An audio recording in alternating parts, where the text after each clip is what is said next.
NaMo अरिहन्ताणं NaMo सिद्धाणं NaMo आयर्याणं NaMo उवज्जायाणं NaMo लोये सवसाहुणम्।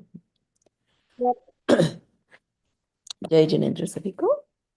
We are on part 4 of तत्व ज्ञान पाठमाला 1, पंचम गुण स्थान वर्ती की 11 प्रतिमाएं।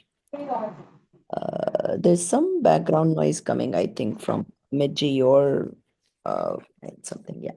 Okay. So we had read I think we read Pandit Banarsi Das Ji's details, right, last time? And now we have to start from Pancham Gun Sthan Shavak or Unki 11 Pratimaएं. Yeah, that's right. All right. So let's start from that. Okay. Who wants to start reading?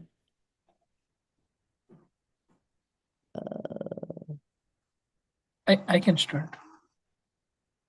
Okay. All right.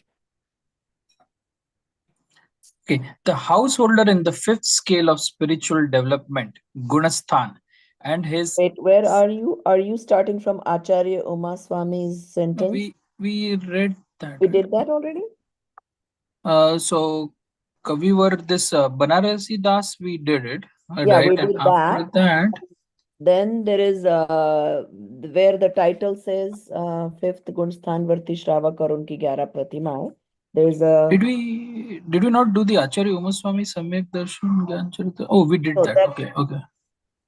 That is after the introduction of the writer, right? No, so when it comes to we're supposed to start from there, I think. Yeah, right? We only did the introduction of the author. Yeah, only we did the introduction. Yeah. So we have to start from Acharya Maswami's sentence, the Samyak Darshan. The statement of, that's. I was reading from there only. I just read the title. title. Okay. Yeah, the title you read. Sorry. No, that's okay. The statement of Acharya Umaswamy is Samyak Darshan Jnana Charitrani Moksha Marga. The unity of right belief, right knowledge, and right conduct is the path to liberation. When a living being attains right belief, Samyak Darshan, accordingly, knowledge also becomes right, and with the manifestation of partial stability, Ansika Sthirta, in its nature, Anshika Sthirta, in its nature, the path to liberation also begins. However, at this stage, it does not achieve complete stability in conduct, charitra, and therefore such a jiv is called a non-vow-taking householder in 4th stage of spiritual purity. Chaturtha Gunasthana Varti Avrati Shravak. 1 second, let me stop you, Amit. This Anshika and Sthirta, they just left it like that, or did they also explain it in English? No, so they say partial stability means Anshika Sthirta. Okay, so they did explain. And Sthirta is more stability. Oh, that's fine. Yeah, partial stability is Anshik Sthirta. Yeah, correct. So, okay, that's fine. Yeah, they didn't have to put the Hindi, but that's fine. Okay, go ahead. All right. Okay, continuing ahead. The householder in the 4th stage of spiritual development intensifies his effort and deepens his inner stability, absorption, thereby progressing to the fifth stage Gunasthan. This inner stability alone is called partial conduct, Desh Charitra, and the householder in this stage is known as the householder with the fifth stage of spiritual development. The progressive increase in this inner stability, detachment, and the corresponding reduction in attachment is referred to as the real partial restraint conduct, Nischay Desh Charitra. Along with this inner stability in its real form, Nischay Pratima, the presence of passions in a subdued state is called conventional partial restraint conduct, Vyavahar Desh Charitra. Accompanying this is an external conduct that aligns with the internal state, which, in the truest sense, is not even conventional renunciation, Vyavahar Pratima. However, because this external conduct corresponds to the subdued passions, it is also referred to as renunciation, Pratima, from the conventional viewpoint. Without Okay. experience, Okay, you did 2 paragraphs or maybe 3, right? I did 3, yes. Okay.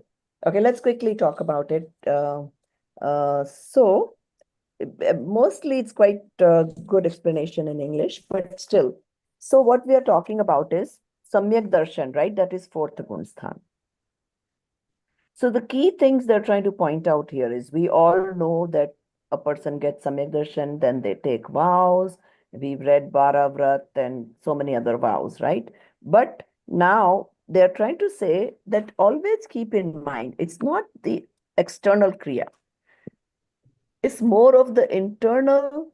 So, okay, so in the first paragraph, they said Samyak Darshan, Gyan, and Charitra. All 3 have to happen. Even in the fourth Gunstan, when they get the Samyak Darshan, and also then later on. In general, they don't talk about Samyak Charitra as much when they say, oh, one attained Samyak Darshan in fourth Gunstan. But all 3 happen. So Samyak Darshan, of course, is the experience of soul. Immediately, all the knowledge becomes Samyak Gyan, right? And then, oh, you know what? I don't know if we now, well, we did put it in the group. Never mind. If somebody wants to call Nidhi in case she didn't see the message of the change of our day, right? She's She was, joined in, but no video. She's joined yeah, in. she's in. Oh, she's there. Okay, no problem. Okay, I just thought that in case. That's fine, no problem. So Samyak Charitra, can anybody remember how is it Samyak Charitra in the fourth Gunstan? the Anantanubandhi. Exactly. Yes. Good job, Sahobanji. So, because the 4 Anantanubandhi, Krodh, Man, Maya, Lobh are gone with the Samyak Drishti. So, that is part of Charitra. So, it's all 3 Samyak Darshan, Gyan, and Charitra. All 3 happening together. Now, the Charitra is the one that keeps increasing every Gunstan, right? So once you are Samyak Drashti, then you try to start taking partial vows, which makes you go into the fifth Gunstan. Now, they want you to understand that, yes, outside you will see that he's taking more and more vows, but don't forget, it's more of the internal stability, reducing of attachment, which is direct result into Kashai, right? The more attachment we have, the more Kashai we have. So the less the attachment, the less the Krodh, Man, Maya, Lobh. So all things are happening simultaneously. So don't just give credit to the external vows that you see, which will also happen, but internally is more important. That they are now more stable in their self. They are, less kashai, less attachment, which leads to less passions. And so then they're saying ki, the more they are with their soul, the less the rag, right? It keeps on reducing. And which is called now the Nishchay Desh Charitra. The Vyavhar Desh Charitra is going to be the 11 Pratima that we are going to read about, okay? But with Nishchay, it's all the internal. So sometimes you may see a Samyak Drishti fourth Gunisthan person who kind of has vows, but he may still not consider himself fifth Gunisthan. Why?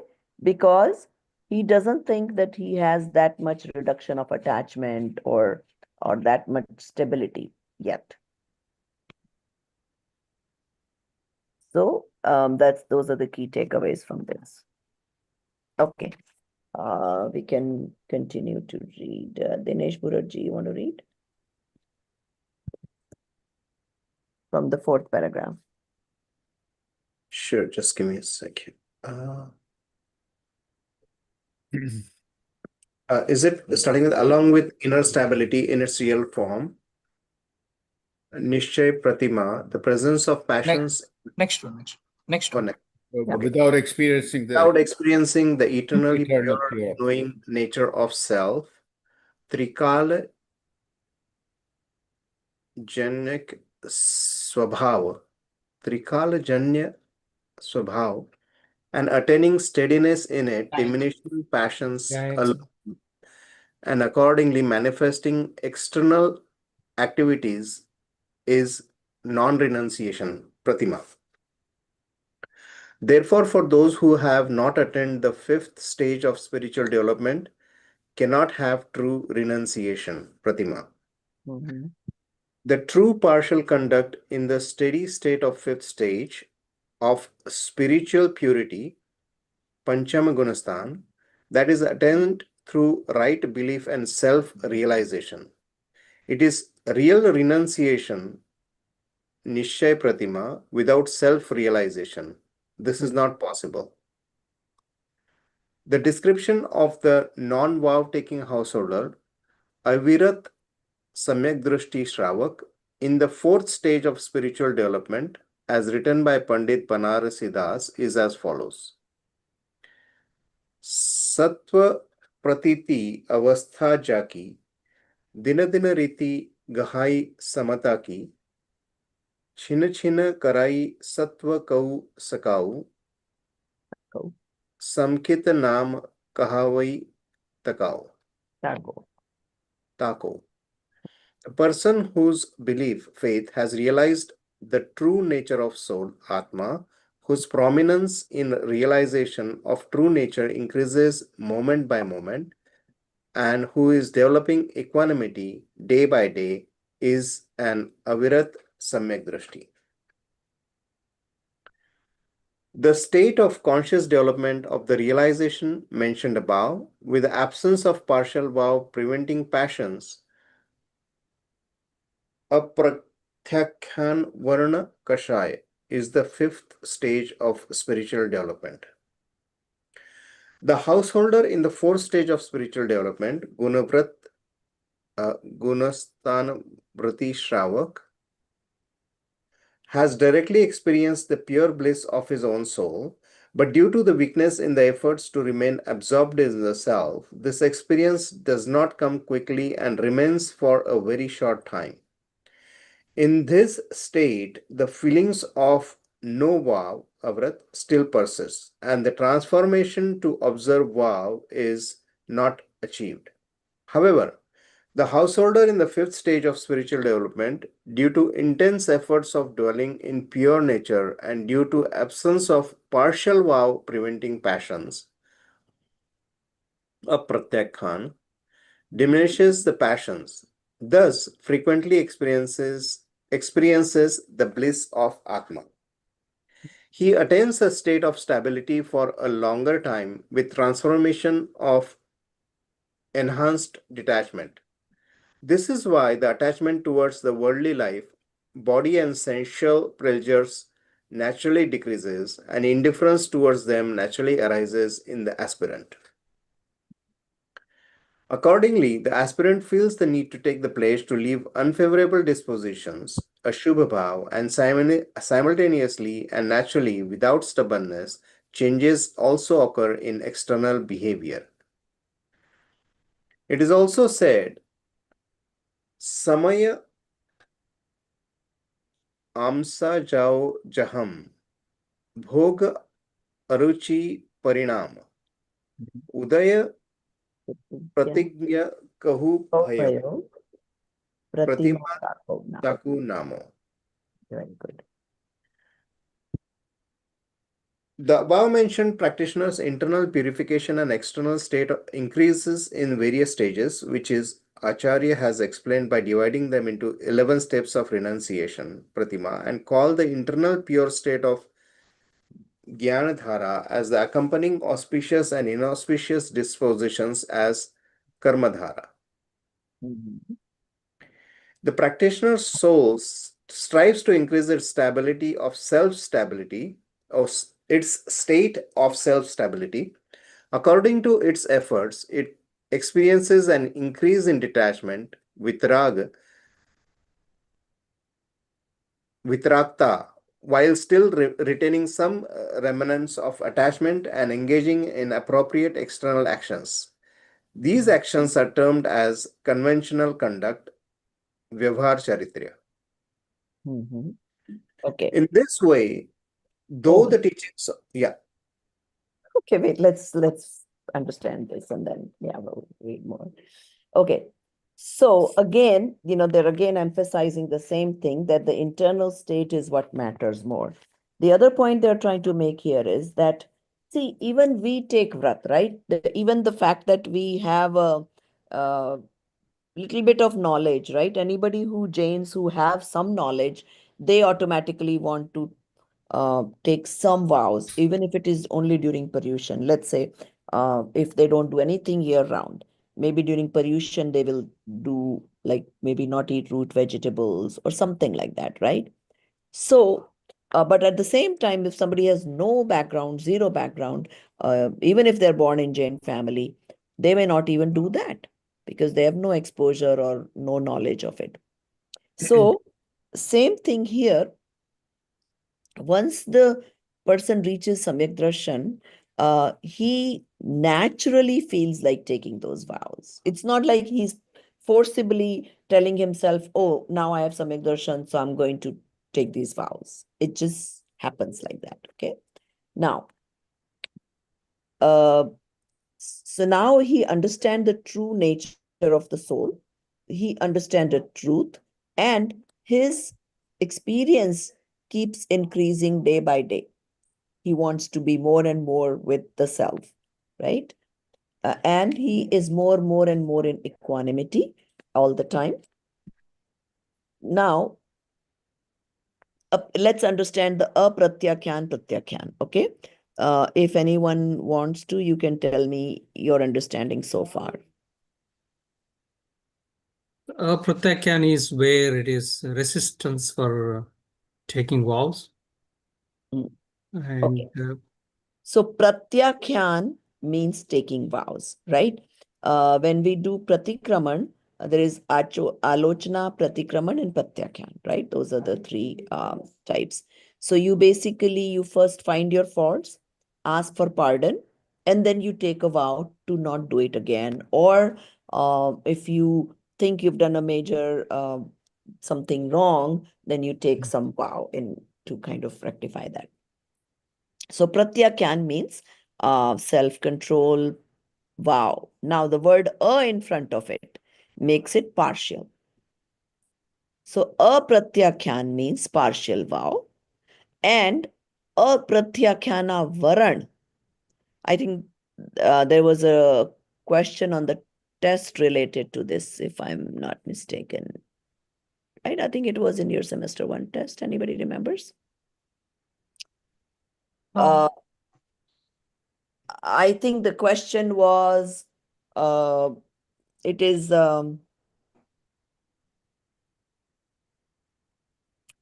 something pani girana ya jameen khodna. Jamin Khod. Jamin Kodna. Yeah. Yes. I mean, I don't remember, was it from your batch? That was Danda. Vrat, right? Oh, sorry, That is Anartha Dandat. Never mind then. Danda Vrat something. Avirat Dand Vrat it was. Vrat, right. Sorry, I'm mistaken. So, so there was the confusion, at least some people somebody sent me that, oh, in the book it says this, and why am I getting it wrong? So what had happened was they said Jameen Khodna is Anartha Dand Vrat. So that statement was wrong because it is not Vrat. Jameen Khodna is Anartha Dand. Right? So, same way here, if you get a question about apratyakhana varan means something that is not letting you take those vows. Hmm. So that is a situation in the fourth Gunistan. Fourth Gunistan, you don't have Anantanubandhi, but you have apratyakhana varan kashay. That means it is not letting you take even partial vows. Pratyakyan means vow, apratyakhyan means partial vows. So you can put that in your notes just to clarify, okay? And varan means obstructing. So that's what this sentence is, Prabhaji, the state of continuous development of the realization mentioned above, with the absence of partial vow preventing passion. That's Right. what I'm just trying to basically separate out the words so you understand the apratyakhana varan. right. What the Because I didn't represents, understand what that pratyakhan sentence. Yeah, the represents. language, the English language is not very good. It's very confusing, right? With the Yeah, way it is because written. the way it's written is kind of hard to See, understand. it Is looks it? like Okay, then maybe we need to send that paragraph back because see, we are realizing it's funny, but what happens is this chat GPT seems to be getting tired after 8 or 10 pages they do. And then it's kind of its translation dilutes, Hallucinates. hallucinates. Yeah. no, it might be downgrading the model also. Something happens, they tell me that they have to Yeah. kind of stop it and restart, I don't know, whatever. So sometimes then it doesn't give as good results. And then sometimes they have to wait, then put the same paragraph through, and then it comes out clearer. So yeah, if you think that this English translation is not satisfactory or not as clear, highlight it and send it to Varshaji. Yeah, see, actually, it should be with the absence of partial vow preventing passion. That partial vow preventing passion is all what together, and absence of that together. But I mean, if you read it, you will always feel with the absence of partial vow preventing passions. So it's not a partial vow preventing passions is called as pratyakan varna kashai, right? And the A is the absence. So they have basically taken the No. A is sabdarth. not No, the absence. A yeah. is A for A is partial. partial vow. Yeah. Oh, sorry, yeah, A is for partial vow. But Huh. the absence Avana of, is what it is stopping. yeah, so absence of either a double quote should be there, partial vow, preventing passion should be all be double quoted. So that is one statement. Partial vow preventing passions, and the No. absence So of the that. absence of means in the fifth gunsthan, okay, this apratyakhana varan, which means partial vow obscuring kashai is not present. So there is absence of that. Is that what it is saying in English? No, you don't get that by reading it. Not at all, Okay. Prabhaji, because I'll just quickly read it. The state Okay. of No, continuous... wait. Let me find the Hindi sentence of the same sentence that you will read so we understand. Because sometimes we can make a mistake that sometimes in Hindi it's actually saying what it is in English. So which paragraph are you reading? Tell me after that doha. After that, Second paragraph. Second Second paragraph after paragraph. the Okay. So the second paragraph in Hindi reads like this. Uparokt anubhuti ki nitya vradhingat means the above mentioned experience increasing by the day. अप्रत्याख्याना वरण कषाय के अभाव रूप अवस्था ही पंचम गुण स्थान है.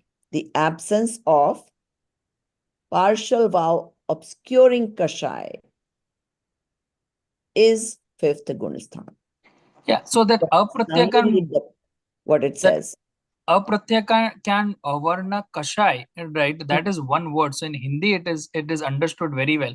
But they have basically split that into multiple words in English to explain this. Without double quotes, the absence of is attached to a wrong thing in English. Okay. Okay, read the sentence to me again. Just Yeah, I can read. The state of continuous development of the realization mentioned above, with the absence of partial vow preventing passions, apratyakyan varna kashai, is the fifth stage of spiritual development. It's fine because see, in Hindi it says abhav roop, which means absence of, right? Then it says apratyakana varan kashai, which is partial vow obscuring or preventing, in this case they have said, right? Kashai is fifth gunsthan. See, like, Wrong. I think that with the absence of, afterwards, whatever comes is a pratyakana one. Yeah. We need to, yeah. But how do you make it clear, right? When you read it, it is with the absence of partial vow. You stop there only with the absence of partial vow. Yeah, I think Then you think preventing passions. That's what what I'm saying. Amit ji is saying is like, I mean, whatever it is written in the bracket, it is apply to Did they the put the brackets four in the words wrong here. place, maybe? No. No, they put the bracket in the Hindi word. Yeah. The bracket applies to the four words, correct? Partial vows, preventing passions. If That is, they put apratyakana varan kashai in the Hindi, right? in the Which is correct. Which is correct. But in the what is preceding is like four words. It is means four words, like partial vows, preventing passions. Yeah. Yeah. So that four has to be clubbed together. Correct. That's what Amit ji is trying to say. Like, no, you cannot make one word out of it, right? Because No, but it has to be in quotation. Prabhaji, quotation. I see. If they put it in quotation, then it will make sense. Correct. Here it sounds like there's an normally you partial put things vow. in quotation if they're said by someone. It looks like only the passions. No, it's not passions. It is like partial vows preventing passions. I see. What you're saying is it's not clear that all those four words mean a pratyakhyana varan kashai. Right. I see. Okay, so here is the problem.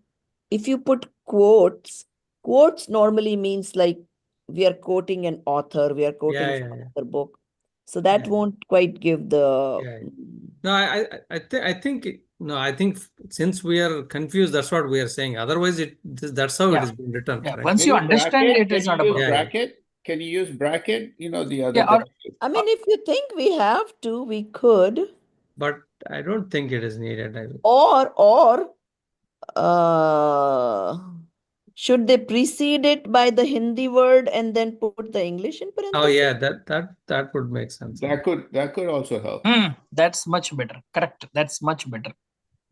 Okay, so let us send it that way to Varshaji, that in our class, the students found it confusing because we took that Pratyakana Varan Kashai in parentheses as if it was translating only the word passions. Yes, yeah. So we would rather see it like this, Pratyakana Varan Kashai, and then in parentheses, this long English explanation. Okay. So let's send that, okay? Okay. Sure. Because this pratyakhyana varan, it's like you hear it all the time, but sometimes that clarity is not there. So I'm just trying to make sure, break it up, and you understand that in fourth gunasthan, it's preventing you from partial vows. Fifth gunasthan, it's preventing you from taking all of the vows, which you will take when you're sadhu in the sixth gunasthan, right? So in sadhu, even pratyakhyana varan is gone, only sanjvalin is left. Even sanjvalin is gone when you reach the higher gunasthan. Keval. Keval Gyan. Okay. So that is the clarification. We have to make sure we understand. Yeah. Okay. Now, they're talking about also with all these, the purusharth is also increasing, right? The effort. So they sort of all go hand in hand. right? The main effort is to stay within the soul, right? The more you stay with the soul, the less the attachment, less the kashai, and then the outside vows and all those go simultaneously hand in hand. So, so that is what is explained in this next paragraph, that अप्रत्याख्यान रूपी अचारित्र भाव का स्वरूप प्रमणता के तीव्र पुरुष. So because the intense purusharth makes them experience it more and more stability in the soul, staying with the soul. Any confusion in that paragraph? No, but one question. So in fourth Gunastan, one cannot take partial vows? It's difficult to take partial vows? No. Okay. So here's what it is. Vows, let's say even you could be taking now. Right. Right? Even without fourth Gunstan, for Shavaks are always taking vows also. Now, so those vows are not meaningful. Okay. In fourth Gun, up to fourth Gunstan, right? So now it is possible that you're in fourth Gunstan and you may have 0 vows. Okay. Okay. So what they're saying is if you're in fourth Gunstan, you may be in a situation where you don't have any vows. But Oh, as your stability in the soul increases, you naturally feel like taking more and more vows. That's the point they're trying to make. But that doesn't mean you cannot take vows, take in it. even first Gunstan for that matter. Okay.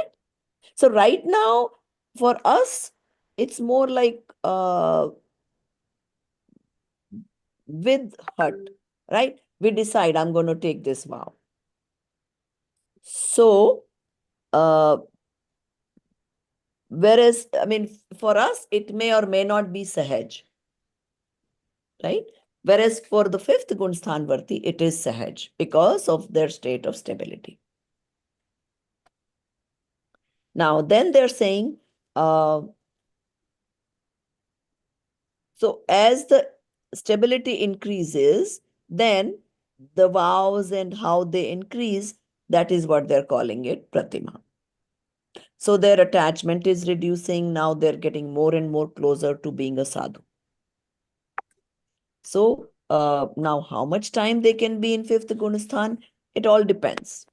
Because some people can take longer time, slowly they will give up things. And so they say normally that is what should happen. If somebody is Samyak Drishti, they should go to fifth Gunasthan, they should practice all these. And then once they're comfortable, then they take the sadhu vow.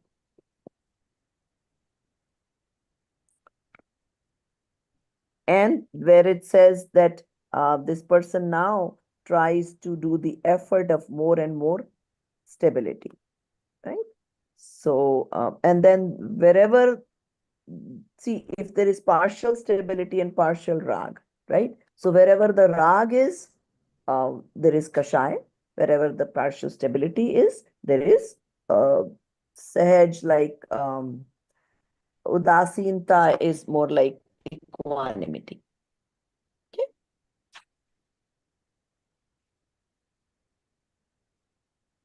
Okay. Actually, you guys are lucky. Sometimes if you read it in Hindi, you would get so and confused with all these difficult words. Okay. So let's read the next 2 paragraphs. Yes, Bahubaliji, let's read. Okay. The practitioner's soul strives to increase its state of self-stability. According to its efforts, it experiences an increase in dispassion, vitaragata, while still retaining some remnants of attachment and engaging in appropriate external actions. These actions are termed as conventional conduct, vyavahara charitra. In this way, through the teachings of Charanani Yoga, the practicing jiva understands its role and recognizes the arising attachments, thoughts within itself and evaluates them. observing the possibilities of existence of certain attachment in a particular pratima, Jiva does not get perplexed or doubts himself, but rather makes efforts to eliminate their presence by increasing self-steadiness. Simultaneously, in adherence to Charanana Yoga, Jiva recognizes the internally arising defects in that role and identifies that such defects arise due to the loosening of inner steadiness. These loosening induced attachments are transgressions, atichara, of prescribed vows. The soul endeavors to enhance self-steadiness and remove those attachments. It is possible that a being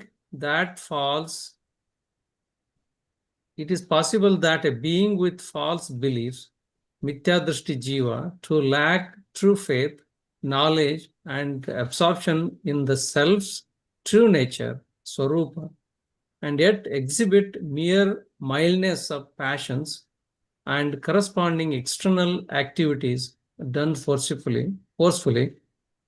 But it is not possible that a practicing Jiva experiences the bliss of the self, Swarupananda, appropriate to a given stage of spiritual conduct, Pratima, while simultaneously internally entertaining prohibited thoughts and externally engaging in forbidden actions associated with that same Pratima.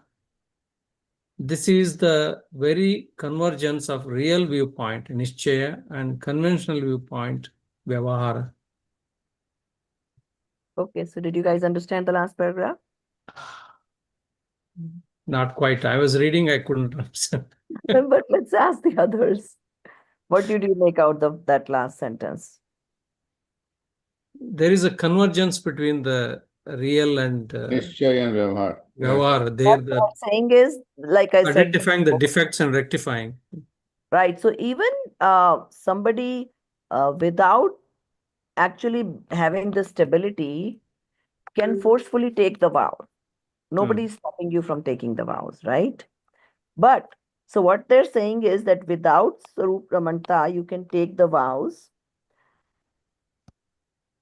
with just the, Kashai, little lower level of Kashais, you can have that. But those who are increasing their stability in the soul. So the Pratima is supposed to go hand in hand with the increase in stability in the soul. So once you reach that stability, then naturally you will feel like taking that kind of vow. Versus the opposite is possible.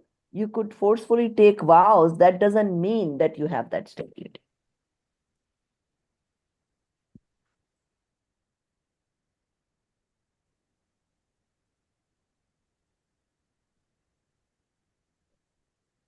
So what they're saying is Nishchay is the stability in the soul and Vyavahar is the vows. Right. So that is the combination. As the stability increases, the vows will increase.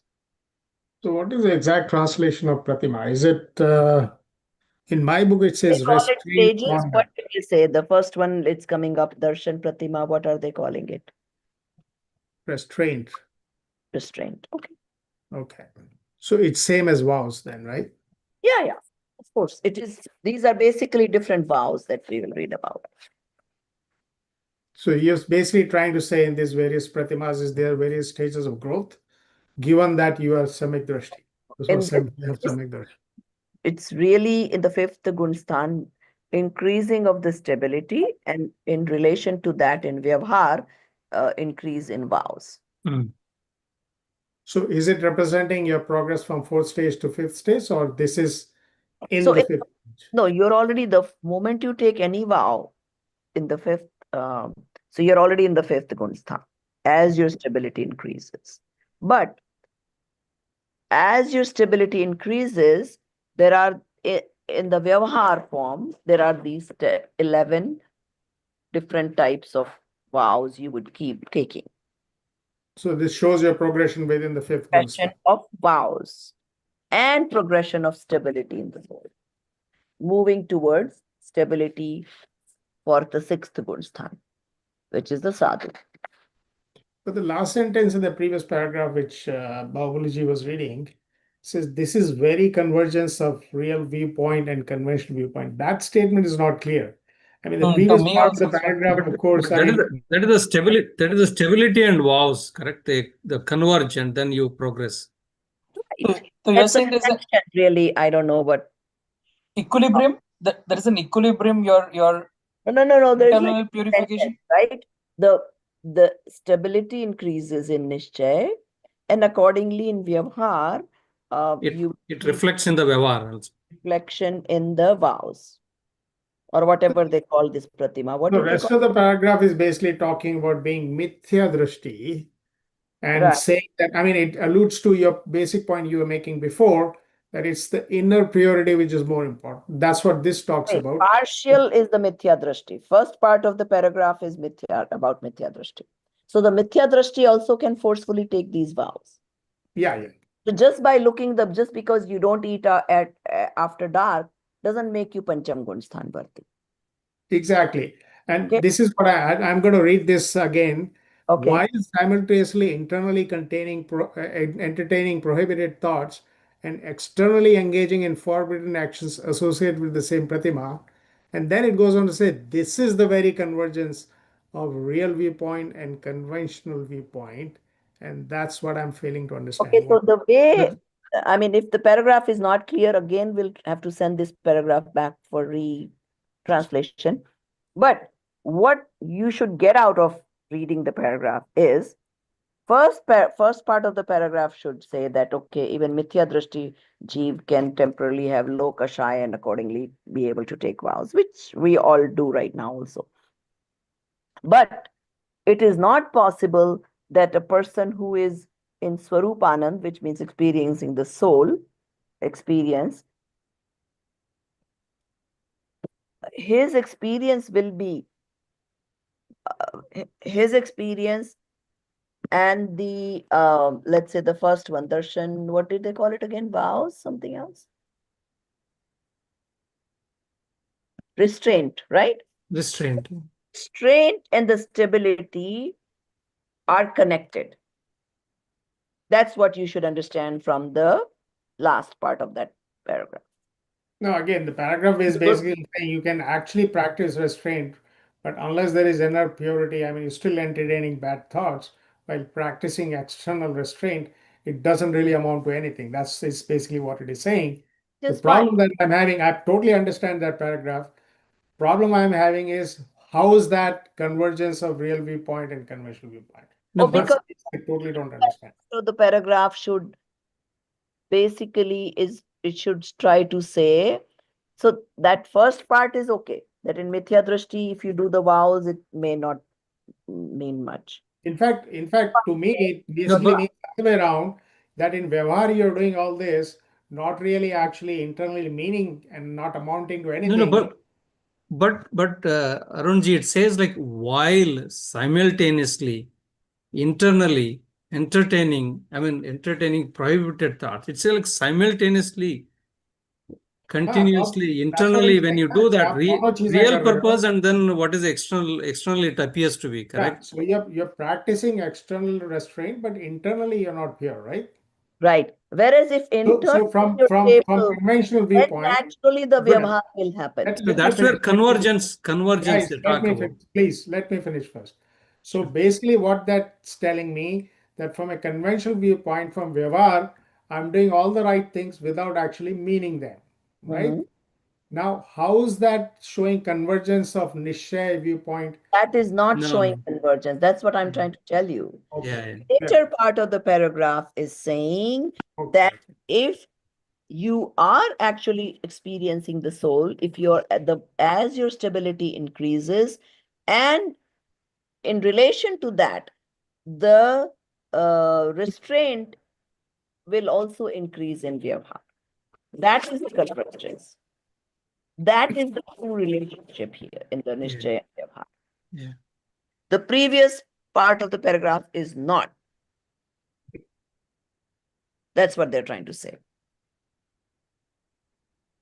So in simple terms, I mean, sometimes people with true understanding might act calm on the outside, but they don't feel the real peace inside. But if it's a true But practitioner, now talking about the stability of experience of the soul, yeah. right? So that is, Kashai, like I said, you can have somebody, Kashai can also be related to Leshya, and you can be a mild person who doesn't easily get angry. It may, from outside, it may show like this. But that does not relate to him actually having the stability of the soul experience. Versus if you have the stability of the soul experience, then it will result into the Vyavhar Pratima. so inside outside it's the same. Vyavhar to Nishchay, but it has to go, it goes from Nishchay to Vyavhar, is what they're saying. Just looking at the Vyavhar doesn't tell you that this person is stable with the soul experience. Right? But the person who has the soul stability will have that Vyavhar of restraint naturally. Yeah, and Arunji, when you were discussing, I just put it in the chat GPT. I think what Prabhaji explained was exactly how it categorized it. There are three parts. The second and the third part is connected. The first part is not. First part is Mithya Drishti. The second part where it says that your Nishchay and Vyavahar, right? It explains how it cannot contradict.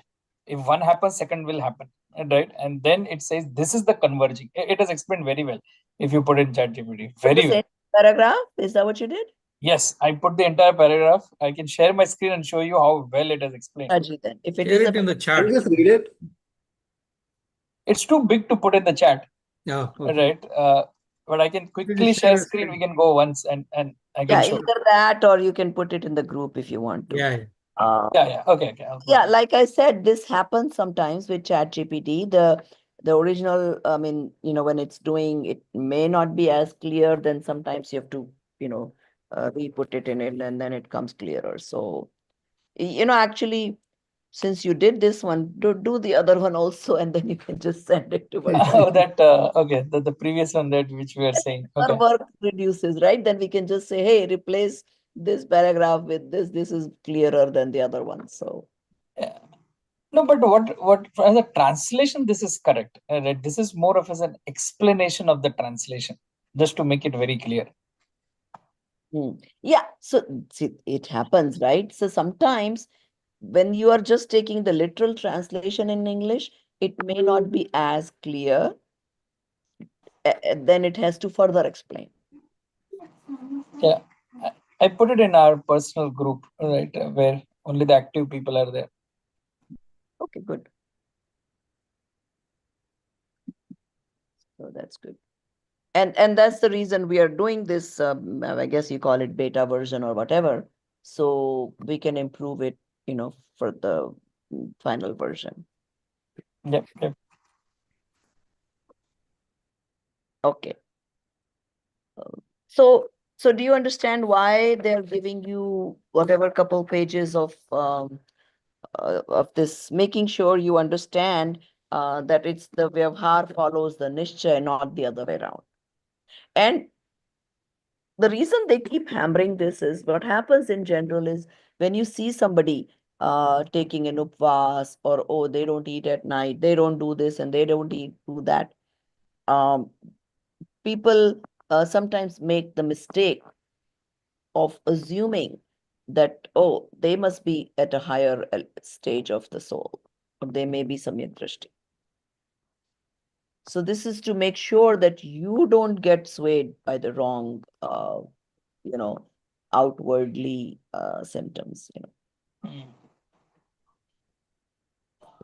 Prabhaji, what happens when they take just the vows? Do you just get punya? That's what it is? Exactly. Yeah. You just get punya. So punya plus the practice. Okay, so Right. let's say you already are used to doing all of these things that a Pancham Gunsthan Bharti will do, or at least some of it. Then, so let's say, think about it. If somebody got Samyak Darshan, Hmm. they're already now doing all these vows.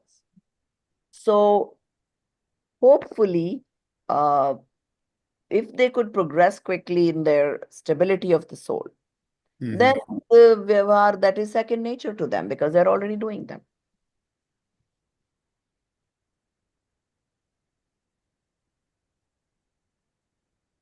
So even though they say that Charitra without Samyak Darshan is not as fruitful, yet nobody will suggest that don't do Charitra without Samyak Darshan. Hmm. Correct. Okay. So go ahead. Let's keep going with Aprati Prati. We'll start with the first Pratima. Okay. So Darshana Pratima, the stage of restraint with the right belief.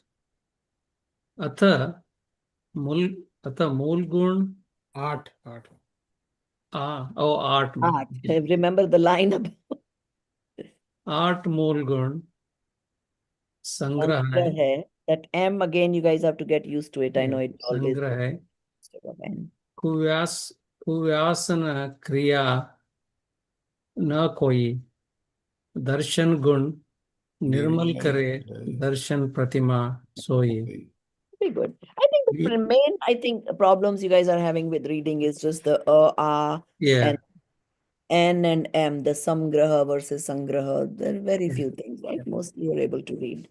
Okay. It embodies the collection of 8 fundamental virtues and completely abstains from all vices. The Darshana Pratima purifies the virtues of right belief, and that is why it is called Darshana Pratima. Due to the inward directed purity of disposition, Antarmukha Shuddha Pariniti, and the mildness of passions, the spontaneous, unforced manifestation of the disposition to adopt the 8 fundamental restraints, Ashtamolguna, and to renounce the 7 vices, is a stage of restraint with right belief, Darshan Pratima. This means that there is no attachment towards consuming intoxicants, meat, honey, and 5 fruits of the ficus tree, Udambara fruits. Renouncing these substances signifies It is saying ficus trees, Ficus? Yeah, it says ficus. It's a ficus. Okay, I don't know. Yeah, Ficus. Yeah, it's ficus. Ficus tree. Nobody Udambara. knows what is ficus tree. I remember. That's the fig, Udambara. right? Is it Udambara. fig? I don't know. I remember reading it in my, what is that subject called? Zoology? Something. Botany, sorry. I think it refers to Anjeer. It's the figs, right? Prabhaji, figs. Figs come from that? 5 fruits of the ficus tree. I mean, I think ficus is a botanical term which may apply to multiple things. Let's see. Maybe it's a family. Yeah, maybe it's a family of, yeah. Okay, let's continue. Okay. Renouncing these substances signifies the possession of the Ashtamolguna. Gambling, consuming meat, consuming alcohol, engaging with prostitutes, hunting, theft, and illicit relations with other women are the 7 vices. Renouncing these is the renunciation of the 7 vices. The right belief, Samyak Darshana, without any transgressions, is the purity of attributes of the right faith, Darshana Guna. The presence of right belief with pure realization is the real restraint with the right belief, Nishchaya Darshana Pratima. And along with it, the natural without exertion, mildness of passions and external conduct is conventional restraint with right faith, Vyavahara Darshana Pratima. According to Acharya Samantabhadra, the Darshana Pratima is also includes the minor vows, Anuruta. Pandit Jayachandji Chavda has clarified this topic in the following manner. In some scriptures, there is no contradiction between following the 5 minor vows and abstaining from intoxicants, meat, and honey. These 8 fundamental restraints can coexist without contradiction. There is only a difference in perspective.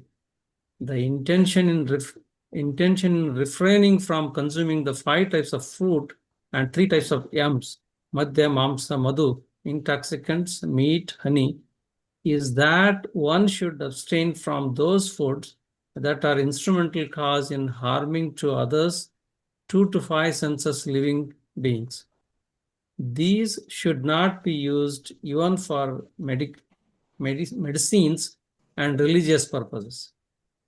Thus, the practitioner of 5 minor vows follows the minor vows of non-violence and abstinence from the 7 vices, such as falsehood, theft, indulgence in other women, and possessiveness, and abjuration of excessive greed that includes renunciation of worldly possessions. Such are the 5 minor vows, and by observing them flawlessly, one can be considered a follower of the minor vows, Anuruti. These, okay, let me finish that. Yeah, go ahead, finish the last sentence. Those who follow such restraint of conduct with the right belief, Darshana Pratima, are also practitioners of the minor vows. And in the context, they are included as spiritual conduct of monk who practices partial self-restraint. Okay. So now, first let's clarify what all these things are. Actually, in my morning class also, we did this similar thing. So in your book, in the footnote of the first page of Darshan Pratima, they have translated the bird phal, people phal, umar phal, all those things, right? Yeah. The 5 types of Udambara fruits are Bada phal, banyan fruit, people phal, fig fruit, umra phal, Indian jujube fruit, pakar phal, katumar phal, cluster fig fruit. What is this Indian? What is it? Jujume? Jujube fruit. Yeah, I know. J-U, what is it? B-E? Jujube. I don't know. Let me. Pakar is? What did they translate Pakar into? They just say Pakar Phal. No. Fourth one. They must have said something in English. Oh, they have not. Jujubu is Jujube fruit is Chinese red or Chinese date, they say. Jujube date. Interesting. is a sweet and chewy fruit native to Southern Asia. Yeah. Okay, what about the Pakar phal? Let me search that. That is the fourth one. No. What is given in the book? Nothing is given. Oh, it's a cluster. They put together, looks like the 2-1. Pakar phal, Fourth and the fifth, they katumbar clustered phal, it. cluster fig fruit. 5th is cluster fig. Cluster What is fig. the fourth one? No, they have not given, is what I'm saying. Not given. Only that's all it Katumar said. phal. Katumar phal. Pakar phal, they didn't give any meaning of it? No. No, they did not. Ah, interesting. Maybe So the this Indian jujube is nothing but the bear. We used to get it. Bear fruit, which has a seed No. inside it. Pakar phal? No, the Indian jujube I'm saying. The third one, not the fourth one. No. Bear is not, I don't think so. Google says Indian jujube is the bear. I don't. All this time. Dates they call the jujube they hear. By the way, ficus is a variety, and there is all kinds of. So ficus is not just fig. or it may not be fig at all. According to this, ficus is it's a plant that has sap in it, like a rubber plant. Or it can be a Benjamina weeping. So there's like basically variety of these ficus plants. Okay. And I don't know if fig is one of the fruit out of them. I And think Karfal is gular. what is gular? It's small round clusters things, right? It's got a lot of those. I mean, normally उसको आप खाएंगे तो उसमें कीड़े निकलते हैं. Yeah. Very frequently. Anyway, before I used to think that these Udambar Phal is something we are never going to, come in contact with. But now we are finding, well, if this Katumar or this peeper means actually fig, then there was this video going around in WhatsApp. The dry fruit fig that we see, you cannot tell because all it shows is some seeds and whatever. It doesn't look like it has more than one sensed beings. But they share a video of the fresh fig fruit, and if you open it, there's a lot of like worms coming out of it. So you restrict anything more than 1 ekn3. So then that is not edible, right? Fig is not edible. Now, okay, so let's say fig, I thought, is something that we are aware of. But other ones, I thought we don't really run into it, or we don't eat at least. So who eats the fruit of a banyan tree? Or this Indian jujube, I don't think they mean bear. I don't think bear is. But anyway, so this morning, the class, was doing the same thing. They were Googling, and they were saying a lot of these are used in Ayurvedic medicines, which to me is a surprise because a lot of Jains propagate that, okay, instead of taking allopathy medicines that are made with whatever, experimenting on rats and whatever. So they are hinsak, and so you should take Ayurveda medications. Now we are finding that Ayurveda medications have all these ingredients that are technically not Jain. Of course, honey everybody knew because Ayurveda always, they promote honey a lot. And to us, honey is more than one sensed beings, right? But some of these, normally we used to think, these are not the kind of fruits that you would ever run into. So might as well take a wow. But then this morning, as the class was Googling all these words, and they found out that a lot of these are used in Ayurvedic medicines. So now one has to be careful. Prabhaji, one thing for honey, you don't kill the bee. So why is it one Yes, cent? you do. Yes, you do. Okay. So that's what they say actually, that we don't kill the bee. I've been to these what do you call, farmers markets, where they will have a board that this honey is without killing the bees. Okay. So what they do is to protect themselves, they will wait till the bees have left the honeycomb, right? Whatever, there is a season when they leave their honeycomb and then they come back and whatever. And maybe they are careful enough that they don't, I think the process is they smoke it somehow or something. I don't know how they get it. Anyway, but so let's say the bees are out. Bees are probably 4 sensed beings, right? But what about their larvas? Those are 2 sensed.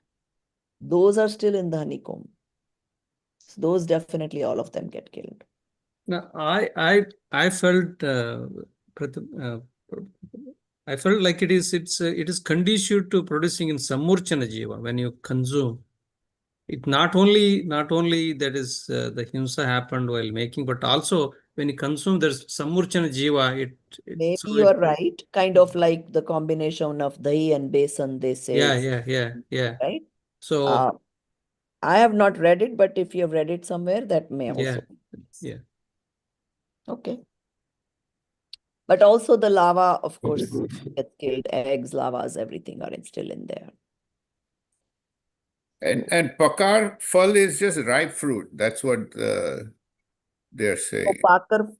Pakar phal is they translated as ripe fruit? right in the dictionary, and I Googled it. It just says ripe. That's why they have not given any meaning. R-I-P-E? Yeah, just very ripe fruit.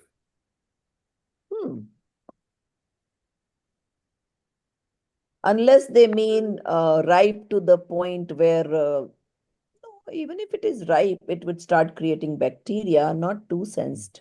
Point where it is going to spoil. Yeah, but spoiled, it's still, even if it is spoiled, it's usually sensed, right? Bacteria. Yeah, the samurchana starts, correct? Yeah. I don't know. Hmm.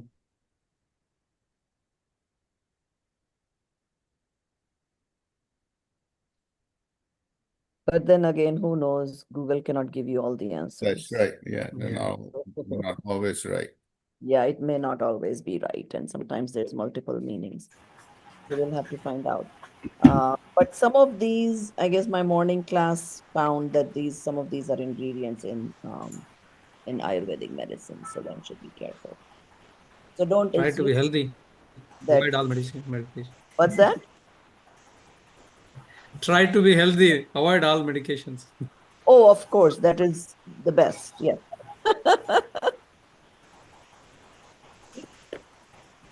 Yeah, it's just that it broke my myth because people, they used to say Jains should avoid allopathy medicines and go for Ayurveda medications. And that kind of understanding is changing now. That's not the case. I think in the 5th and the 6th cycle of this Avasarpani, that's why based on our karma we born here. So we'll be having more tough time.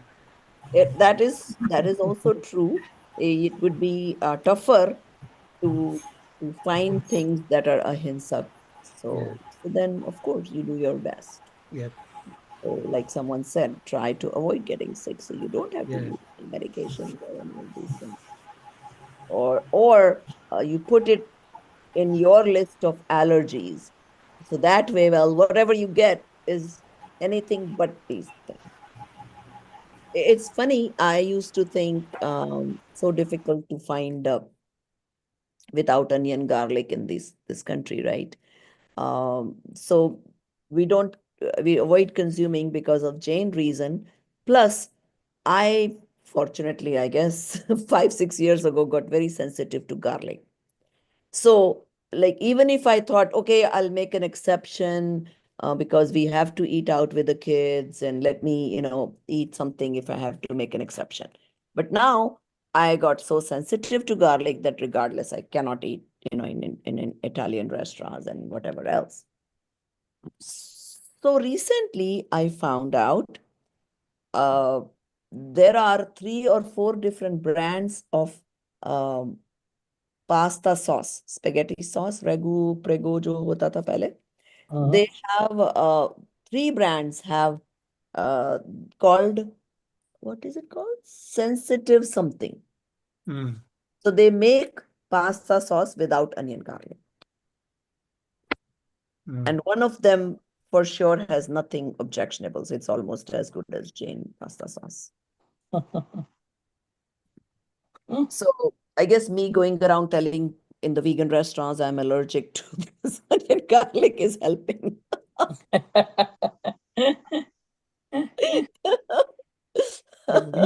Vegan restaurant normally they also uses a lot of potatoes, correct?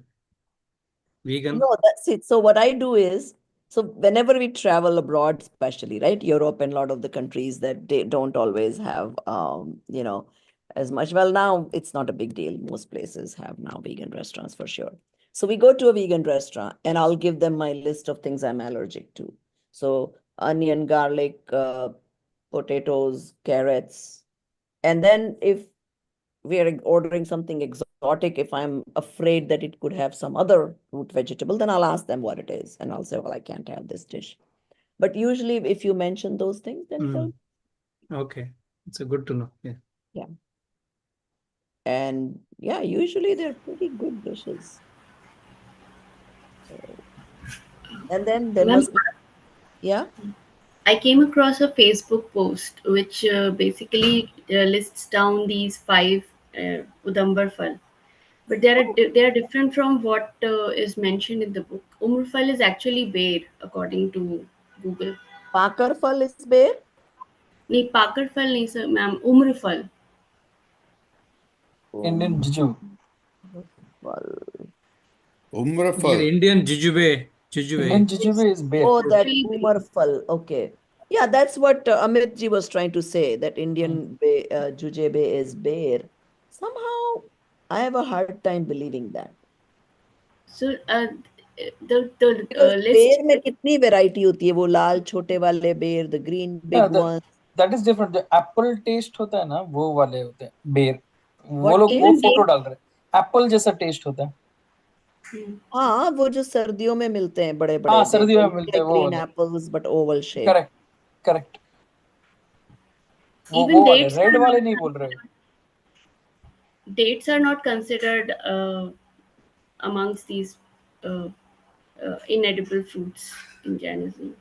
I Have you heard that, like some sadhu saying कि खजूर नहीं खाना? मैंने सुना नहीं है कभी. I have never heard that. In fact, it is I put in these क्या कहते हैं चटनी वगैरह सॉट बनाते हैं मीठी चटनी बनाते हैं when they are not eating greens then they हाँ. have these meaty salt that they eat with and it is so prevalent in Jan dishes like To make it with imli and chutney khajur, pap right? uh, Yeah, so I'm kind chaat of, बनाते हैं and all that उसमें yeah. So I don't know. See, I wasn't quite, I was told that these are not easily available, so not to worry about. no it is very easily available in India नहीं, ये dates बेर तो तो we है. bear bhi it's very बेर common है. That is what I'm saying. So that's why I'm surprised if they're easily available. And if those are Udambar Fal, that is a surprise to me because I was told that Udambar Fal, don't think about it because those are anyway now not to be and seen. all these five are figs one or another sort of fig that is what the post says I have posted it in the chat Zoom chat Okay. Yeah, put it in the group. That way it stays there. okay. I don't know who I would ask, who would be an expert on this. I don't know. But I would like to ask some expert the correct answer of all of these. You know of any Muni Maharaj in that area that can answer if this? I would like to know if bear, I mean, not that we get to eat here much anyways, but still, especially khajur. If it is, Khajur, what's that? Muni's Now- do accept, Okay, Muni's accept Khajur. I'm quite sure about it. Munis accept khajur? Yeah, but not with the seeds. If they are deseeded 48 minutes before, then only. Okay.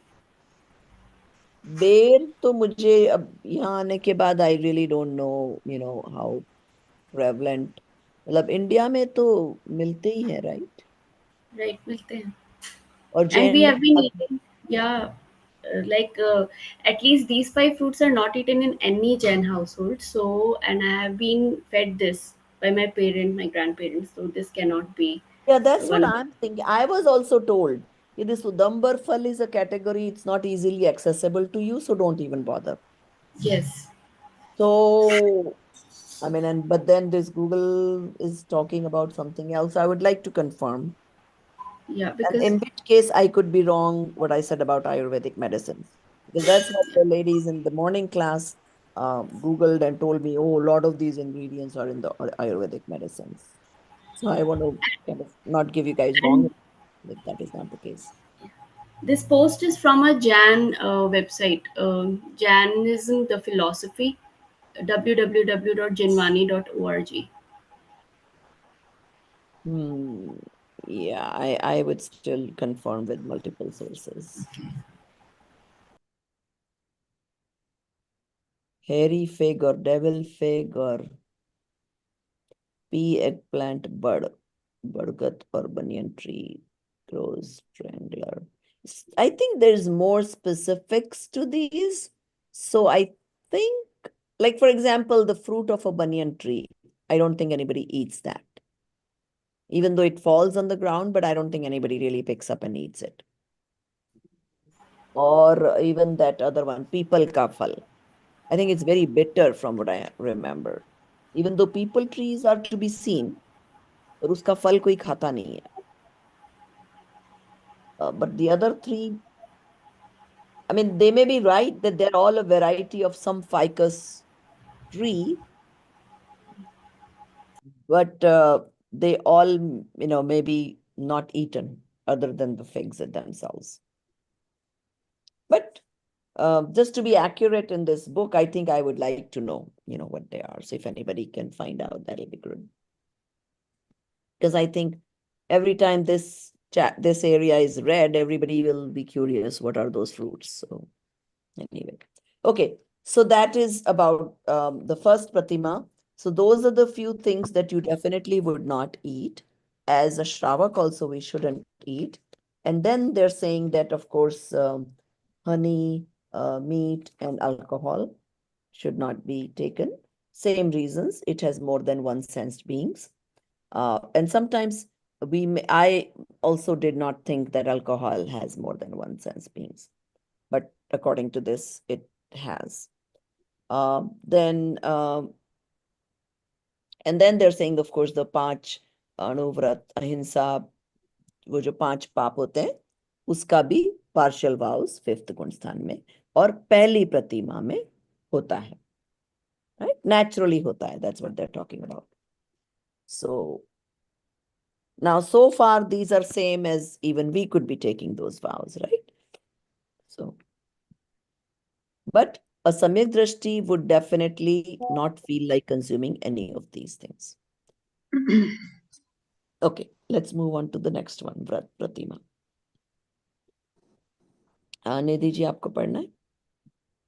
Read the second and third Pratima. Restraint.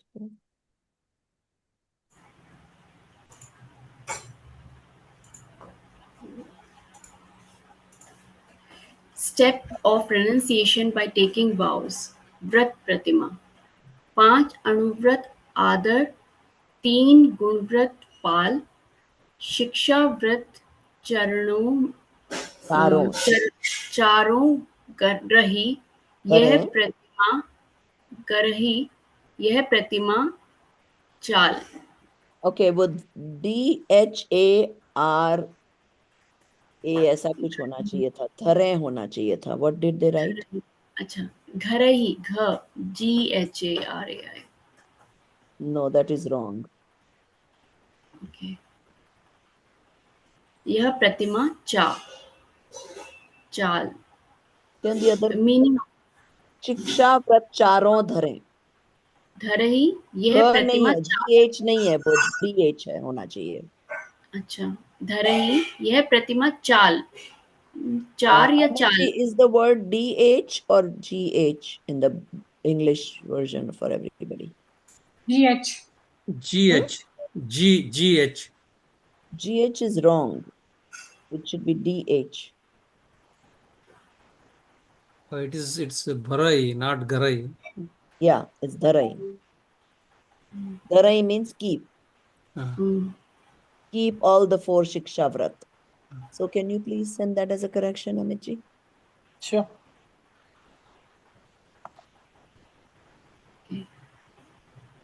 The true follower of Jainism diligently practices 5 Anuvrat and 3 Gunvrat supplementary vows, Shiksha Vrat learning vows in all 4 states of being, mind, speech, body and soul. This Pratimadhari, exemplary follower, steadfastly follows the path of righteousness. The householder, Shravak, at the second step of renunciation continues to enhance the detachment, vitragta, and purity attained at the first step of renunciation with right belief, and does not harbor lower forms of attachment. Hence, he resolves to renounce them. The pure disposition appropriate to this renunciation is the real renunciation, and the disposition characterized by the mildness of passion suitable for undertaking the 12 mobility reducing vows, Deshvrat, is the convention renunciation, Pratima.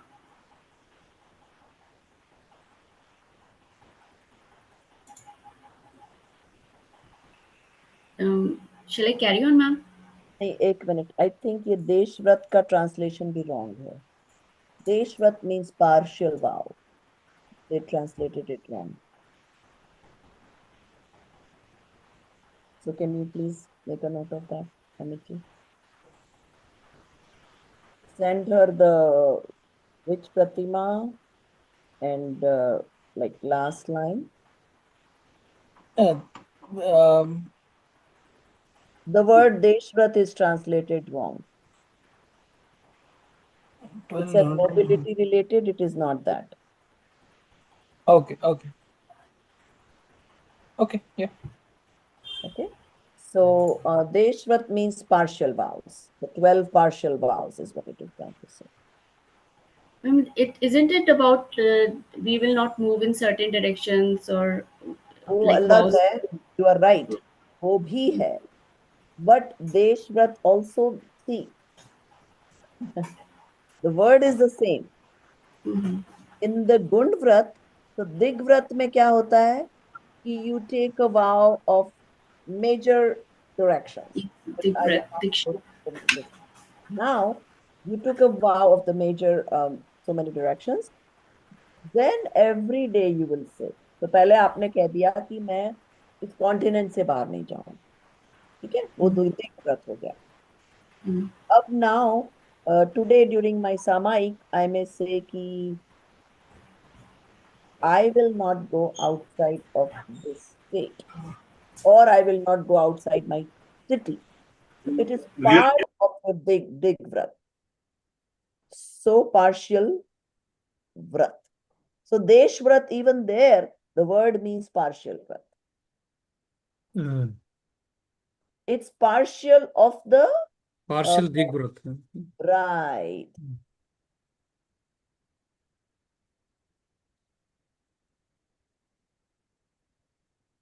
So whatever you took in Digvrat, then you are narrowing it down, right?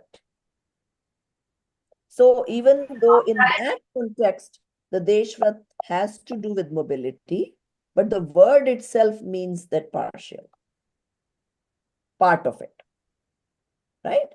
So it is translated wrong. They should not connect it to mobility.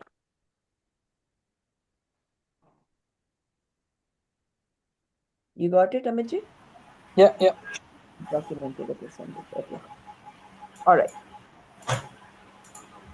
And 12 Deshvrat means कि 12 व्रत कौन से होते हैं? We studied in Viprag Vigyan 3. Anybody remembers? ज्ञानी श्रावक के 12 व्रत. पांच Anuvrat. It's 5 and 4. There are Gunvrat, Shikshavrat, and Very good. So 5 anuvrat is what? Hinsa, Chori, Jhoot. Parigrah, and Brahmacharya, right? Then 15 gunvrat have to do with the directions and mobility. Big vrat, deshvrat, and anarthadand. Right? Then 4 shiksha vrat. So shiksha vrat is more like practicing to be a sadhu. Correct. Four, Samaik. yes, Samaik, Aushad. What else? And Bhog, Bhog, Parin. So those are the 12 vows. Now, in the 5th Gunstan, those 12 vows are practiced, not completely, but partial. In sadhu, once you're sadhu, you practice those completely.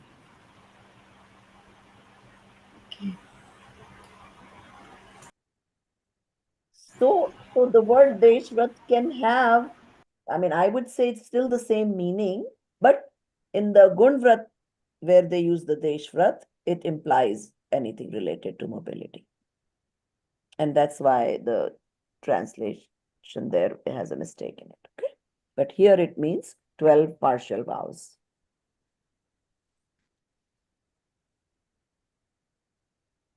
Okay. Shall Okay, so everybody understands that. Yep. So in the first restraint, they already talked about the Panch Anuvrat. Now, when they take the second restraint, they also add partial vows related to 3 Gunvrat and 4 Shikshavrat. So now you see how he's increasing. In the first restraint, he was doing 8 Mulgun, which is the Madhyamas, Madira, and 5 Dambarfal, and 5 Anuvrat. Now he has all those, plus he added the Shiksha Vrat and Gunvrat. And now he starts going into the more detailed of Shiksha Vrat. Okay, go ahead. Tisra wala padiye.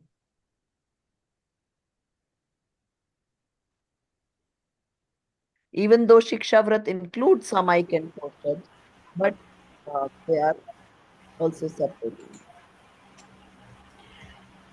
equanimous step of renunciation, सामायिक प्रतिमा, द्रव्य भाव विधि संजुगत हिये प्रतिज्ञा take, ताजी ममता समता गही, अनंत अंतर मुहूर्त एक, जो अरिमित्र समान विचारी, आरत रौद्र कुध्यान निवारे, संयम सहित भावना भवाई, सो सम्यकी वंत कहवाई. Kahave. बहावे Have. कहावे कहावे. Kahave or Bhave. अब मैं इसलिए कंफर्म कर रही हूँ कि if there is a mistake we can. नहीं नहीं सही है. संयम सहित भावना भावे, सो सम्यक सम्यक सम्यक वंत कहावे. The practice of samayik involves integrating physical elements, dravya, mental states, bhav, and the prescribed methods, vidhi. A firm resolution is made in the heart to engage in this practice sincerely. Due to increased immersion in the self in the second stage of spiritual practice, the householder pledges to practice renunciation of all sinful activities and pledges to adopt physical and mental discipline as per the scriptures for at least 3 times a day for a period of less than 48 minutes antah muhurt, for which he takes refuge of his knower nature of soul. Jnana, Gyan Swabhav, Gyan Swabhav gives up attachments and cultivates equanimity, considers both enemies and friends equal, avoids painful and violent contemplation, Arat and Rodra Dhyan, and practices control over dispositions by self restraint with focus on the self. Such a practitioner is the holder of the third stage of restraint, conduct of equanimity. This third stage practitioner, due to increased immersion in the bliss of soul, pure transformation, has less attachment to external things compared to the second stage. Simply sitting in seclusion for an antar muhurt and reciting texts does not constitute equanimity, samayik. True equanimity, as described above, involves practicing equanimity with an interest in and immersion in the knower nature of the soul. Okay. So does everybody understand what is true Samaik? Yeah. What is true? Equanimity towards everything, right? Enemy or friends. No, okay, so that is the but overall meaning. But here what they're saying is that to be immersed in self, being the knower, not the doer, That is the true Samaik. So right now, people like us, if we take Samaik, if we cannot be immersed for 48 minutes, what do? Okay, we don't want to do the pap, right? Savadhi Yog to nahi karna hai. So what do? Okay, chalo bhai, sara time meditation nahi kar sakte, so we will sit and read books or something. At least escape from the pap for 48 minutes. So what they're saying is that is okay, but that is not true Samaik. Hmm. Okay, now, so now this from second restraint, now he's coming to the third one. In the second, he's already started to follow partially the Gunvrat and Shikshavrat. He's trying to reduce his mobility where all he goes and all that. And then he's doing Samaik Poshad, Bhog and Atithi Samvik Bhag. Usme bhi Samaik mein he is now advancing further, which means more and more time spent in Samaik. Because if he wants to try to get that experience again and again, he has to sit in equanimity for longer times. Prabhaji, why does it say less than 48 minutes? Because we can't do it more than 48 minutes, or Where does it say less than 48 minutes? Oh, with 3 times Antarmur. a day for a period of less than 48 minutes. Antaramurtha. It should be within 40. It should not be less than. Hmm. Can we make that change, please, Amitji? Okay, sure. Yeah, it should not be said less than. It should be within 48 minutes. Within. Okay.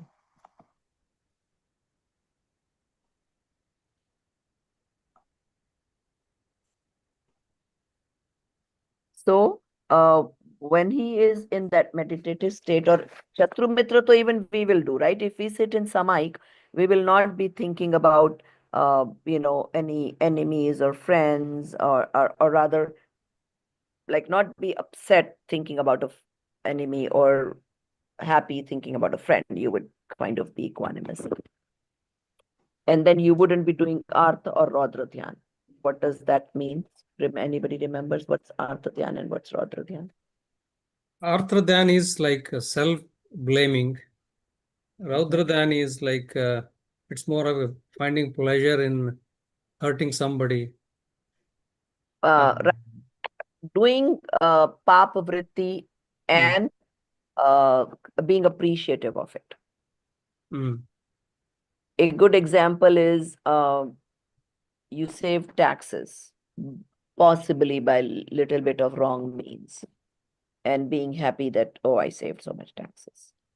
Or, I mean, day-to-day little things, sometimes, you save money and you don't think that it is by wrong means and you're happy. So that is Radha Dhyan. Prabhaji, one quick question. So if I make a donation knowing that I'm getting a tax advantage, is that punya or is it just Radha Dhyan.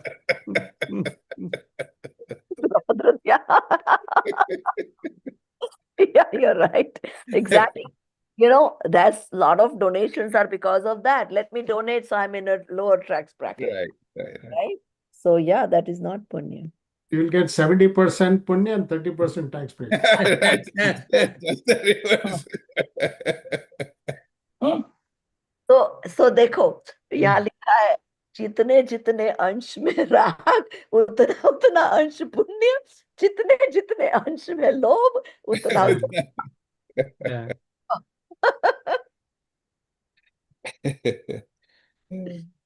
Oh, yeah. It's interesting thing is, say before, you probably never even thought of these questions. No, right. So now it makes you wonder, oh, these things that I never thought could ever be wrong, all of a sudden now seems like appear to be questionable. So yeah, I find myself doing the same thing. Like little things that I used to, I'm like, no, that is bad. I should not make it. And sometimes they were just second nature. You did it anyways without much thought to it, So okay. So let's read from the fourth restraint. Poshadho. Shall I go on, ma'am? No, I'll read Viraj. Yeah.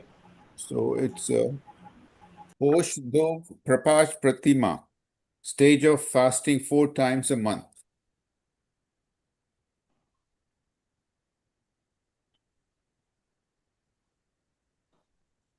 I'll read the first word. Pratham hi. Pratham hi Samayak Dasha Char Pahari li hoy Pahar low. Pahar lav hoy Athwa Atha Pahar Rahe There should be line on the top. Athwa aat pahar rahe. Athwa Ath Pahar Rahe Prasanda Pratima Soy. Okay, good. In the first Samayak lasting for 4 Pahar, 3-hour segment during the day, or even if it continues for 8 Pahars, it is known as Prasad Pratima. When the state of equanimity lasts for minimum of 12 hours, and specifically for 24 hours, it is called Prasada Pratima. Wait. 2 times you read it is called Prashad Pratima? When the state of economy lasts for minimum of 12 hours, and then it says specifically for 24 hours. Yeah, but it is called Poshad Pratima came only once, right? At the end? Yeah, it is called Prashad Pratima, yes. But it's not clear. So if minimum of 12 hours and specifically for 24 hours means what? Okay. So what they're saying is Samaik Dasha is like how the sadhus live. Right. When you take a vow to be sadhu, you Mhm. are in Samaik the rest of your life because you have taken a vow of complete abstinence from the 12 paps or whatever, right? Mhm. So that doesn't mean you cannot move around, right? Sadhus do move around and eat and all that. Now they're saying that at least 12 hours and more specifically, usually 24 hours is how long this will last. So Okay. there is a way people do 12-hour porshad where they will go sometimes in the evening and come back in the morning. So that's a 12-hour porshad, or go in the morning and come back home in the evening. And Okay, got it. Yeah, most people would do 24 hours. right. Okay. A householder, Shravak, having Proshad Pratima with increased devotion and engrossment in Atmagnan, self-realization, than before, reduces attachment to external possessions, and at least 4 times a month on Astami and Chaturdashti, 8th and 14th day of the waxing and waning lunar cycle, renounces all external possessions, including food. Due to this practice, he gradually reduces attachment to the world, body, and pleasures. Therefore, by abstaining from food and other possessions and taking a vow of fasting, such a person becomes a Shravak of Prasad Pratima. Simply observing fasting 4 times a month doesn't make one Chaturth Pratimadhari Shravak. The fourth step holding householder and abstaining from only food isn't considered fasting because how do you say? Kashayad Vishaya Har Tyago Vidhi Yatra Vasa Vidyate Upashwa Sa Vijnaya Sesam Langan Lagan Kam Vidu, where there is renunciation of 3 passions, objects and food, that is indeed fasting. The rest is considered as transgression. They call Langan as transgression and did not say Langan word at all. No. Okay, Amitji, can you please put it in there? I don't even know what transgression means. Trans. Transgression is not follow the rule of, you cross the. I mean, it indirectly means that, but they should have put Langan word in there. No, they've put a number 31 to it, but where is that? No, it just says the reference of Moksha Marg Prakashak Pandit Tondarmal. That's it. Oh yeah, in this situation, that doesn't mean much. But all I'm saying is the word Langan means just not eating food. It's not upvas. Okay. So what they're saying is that, so with this pratima, the person who does 4 times upvas with, staying in equanimity, staying in just like a, either separate room or, I know like in India, usually you go and stay in the upashra, you live like a sadhu for that day when you take Poshat upvas. But what they're correcting is that, you and I can also do that kind of Poshat upvas. But it is not true upvas if you have not reduced your kashayas, your equanimity level to match the pratima. So what we call it upvas is like a langan. It's just not eating food. It's not a real upvas. Upvas is the more time you stayed with your soul. So when the Pancham Gun Sthan Varsi Shravak comes to this 4th restraint, his equanimity staying time increases, and so he's able to do these Poshatupvas.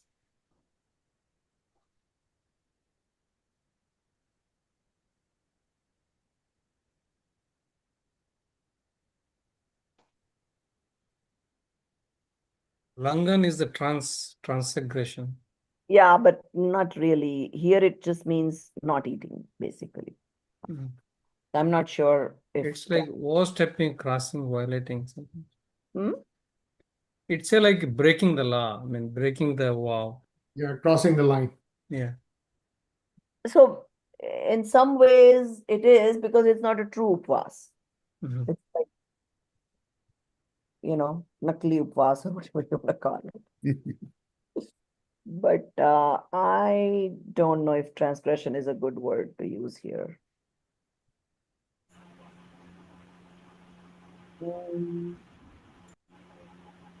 In some ways, it's going against the rule of upvas, because the rule of upvas, upu means close to and staying with your soul, right? So you're not doing that. So it's kind of breaking that, what it is supposed to be, and just not eating is really what is Langan. So I want them to use it. The rest is all, first use the word Langan and then explain it as transgression, comma, not eating. Simply not eating. And then if they want to use the transgression, it's fine, but simply not eating is what it means. Okay, so did we record that? Yeah. All right, so we'll move to the Sachit Tyag Pratima. Ma'am एक मुझे लगता है कि ये जो प्रथमा ही सामायिक दशा को इन्होंने ट्रांसलेट किया इन द फर्स्ट सामायिक. It is it correct?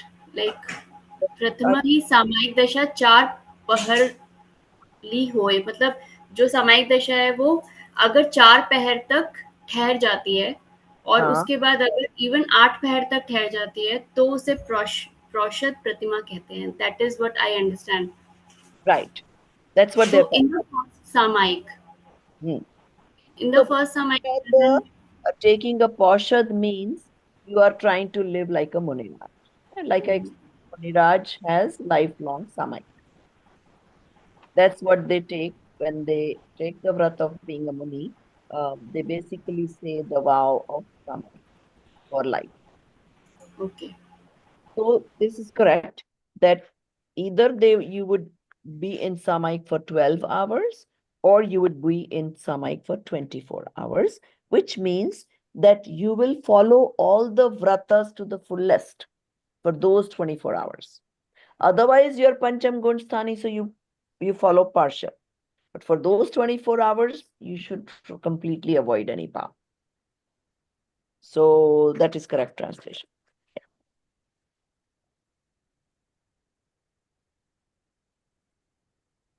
Okay, let's go to the next one, Satchit Tyag. Yeah, want me to read? Yeah, steps for renouncing food containing life. Sachitya, Sachityag Pratima. Satchita means life, Life, okay, live fruit, live whatever, okay? okay. Jo Sachit Bhojan Tahe. Tivai Prasuk Nir. So Sachit Tyagi Purush Panch Pratiksha Gir. Pratigya Gir.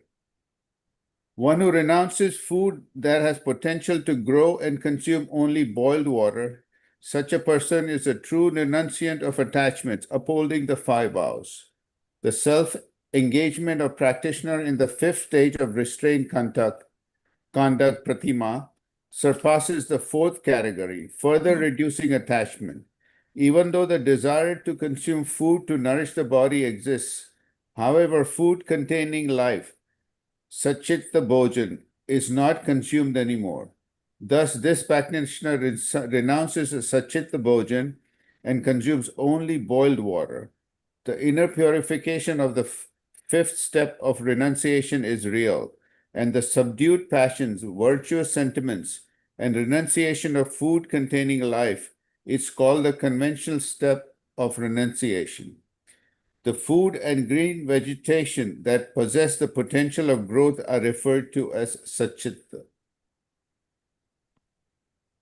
Okay, so here, Prabhaji, my copy doesn't have any text beyond the previous Pratima.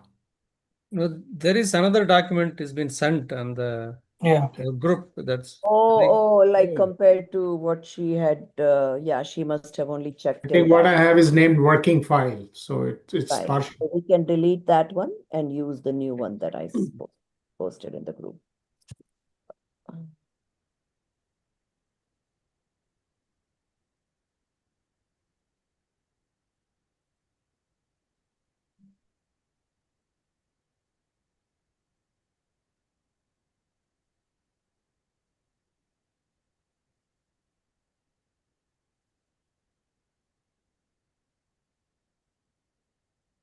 Okay, so now here Sachita means, of course, with life.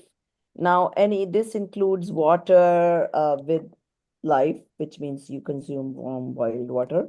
Then any fresh fruit, which still has the seeds.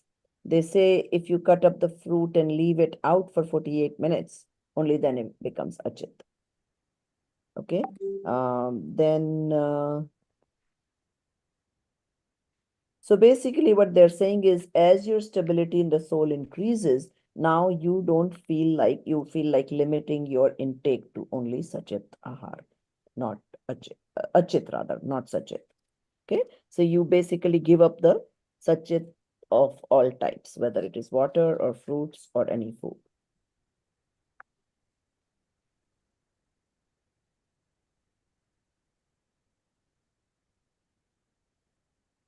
Okay, then so basically, like here they say that they don't even have the thought of eating Sachit food. And again, it correlates with the internal stability. Okay. Now, who has not yet read? Arunji. Is that clear enough, or you need more I can explanation? read from the Hindi version, if that's okay. That's okay too. Yeah, you don't have the English one open? English Oh, one, I couldn't find it so far on the group, so did I put it in the main? We have to decide where you want. I know this. No, you put it in the main, I believe. Yeah. Yeah, put it in the main one. Yeah.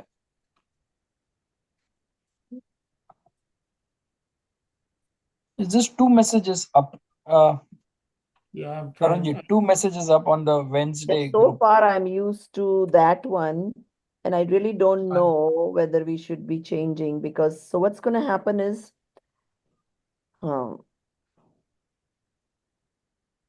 like the admin messages, I guess we could No,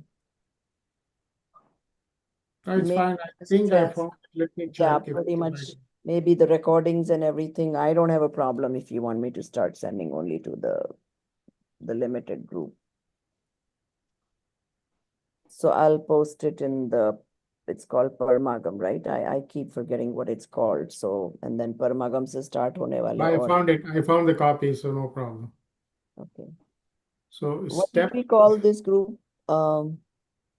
Active, Parmagam and active is how I search. So if I say active, maybe that will be easier to find. Yeah, active will also give you if you. North America. Okay. Yeah, Okay, Parmagam, so North America, English. I know.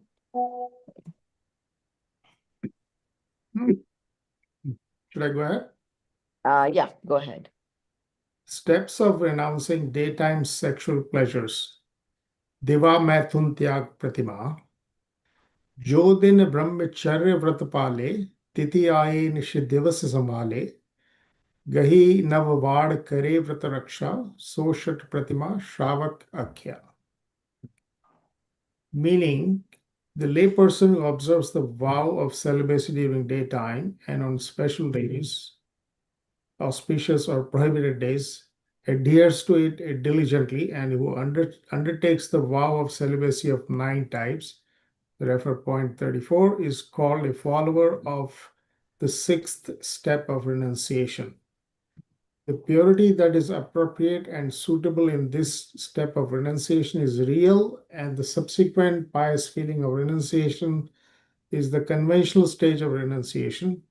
The practitioner's soul had taken the vow of contentment with one's own wife in the second pratima, but now, due to increased instability in his true nature and decrease in attachment, the householder of sixth pratima, along with Navavad, refers to 9 restrictions or observances that are part of the Jain monastic code, observes the vow of complete celibacy during the day, and on specific days and nights of Ashtami, Chaturdashi, etc., householder vows not to have such inauspicious dispositions.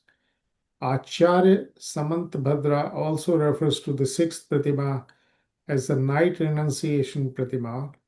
Normally, the ordinary householder has renounced the nighttime meal, but in this Pratima, the renunciation of all types of food through actions, encouragement, and applause.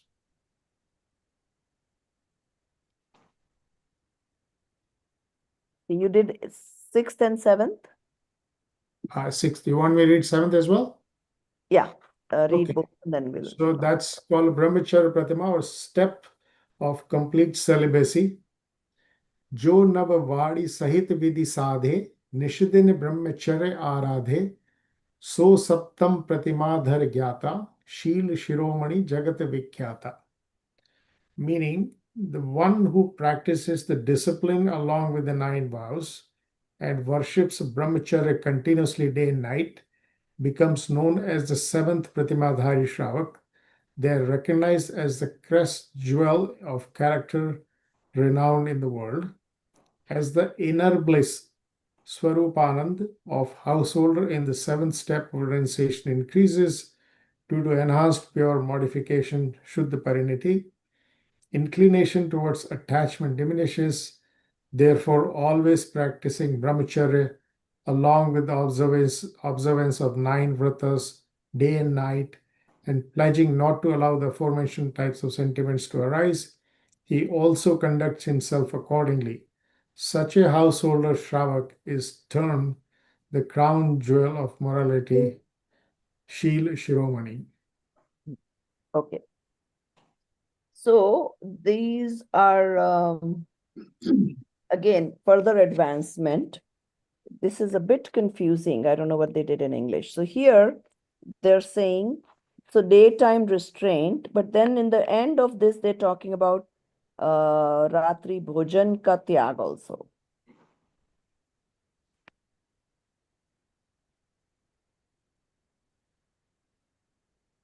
So daytime restraint. So first they said that in the second Pratima, which I don't think they did talk about it, or did they? No, I don't remember. In the Vrat, Bara Vrat, they talked about Bara Desh Vrat. They did not talk Right. about this. Yet here they're saying Swastri Santosh, that they're only going to engage in with their own wife. So this sentence is kind of not making sense.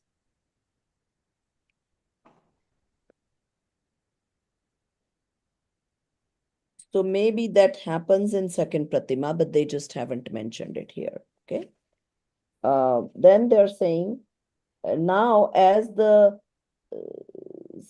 stability increases, their attachment has also decreased with the wife, that in the sixth stage or sixth restraint, now he takes complete abstinence during the daytime. Now, Navvar ka bhi meaning yahan diya hua hai. If you look in the index number 4, what Navvar means, what are the 9 types of restraint?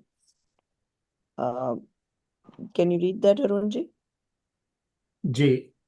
In the Hindi version, I have स्त्रियों के समागम में न Okay, रहना. let somebody read it in English so that way we do. Let me open the English one again. Yeah, either somebody who has it open can read, that's fine. Bahubali, you want to read the Yeah, number? I got it here. Not to remain in the company of women, not to look at with attachment-filled gaze, not to engage in secretive conversation, letter exchanges, etc., not to remember past sensual pleasures, not to consume rich or indulgent food that incites passion, not to engage in beautification or adornment that arouses desire, not to sit or sleep on seats, beds, etc., that belong to women, not to listen to stories, songs, etc., that incite passion, not to eat more than one's hunger. So this is what is called Navvad, means that 9 types of restraint in so it's as you can see, it's more than just not being associated with your wife. It's not even think about any previous activity, not make yourself look attractive, not sleep on the same bed. I mean, in Panchma Gunsthan, it can go for both female and male. So if you're a female, then where male has slept and vice versa. And not to watch those kind of movies or hear those kind of stories, and also not eat too much. So already now in this restraint, they've started, well, no, in this one that says, don't eat more than your hunger. So there is, this Brahmacharya Vrat includes so many things.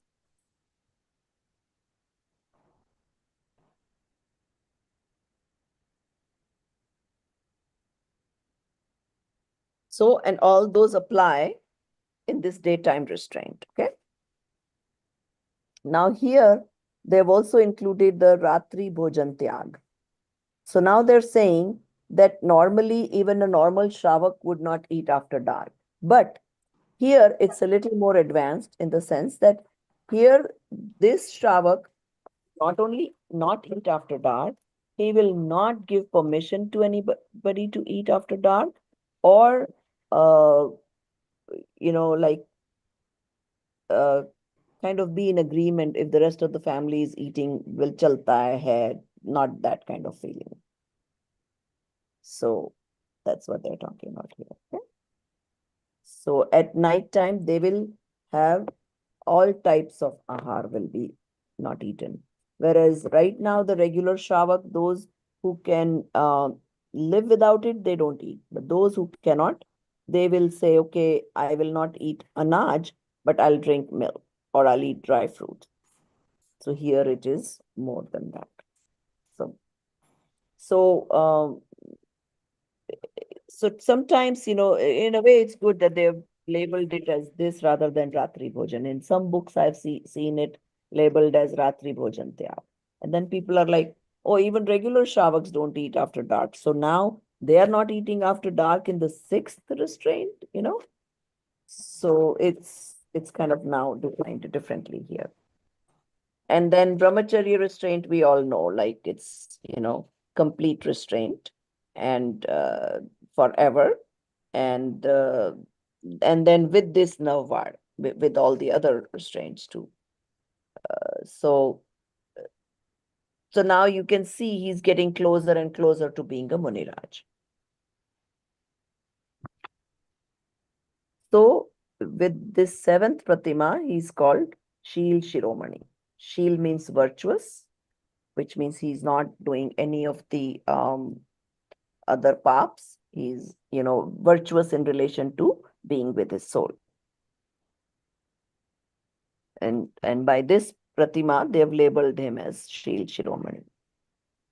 Okay.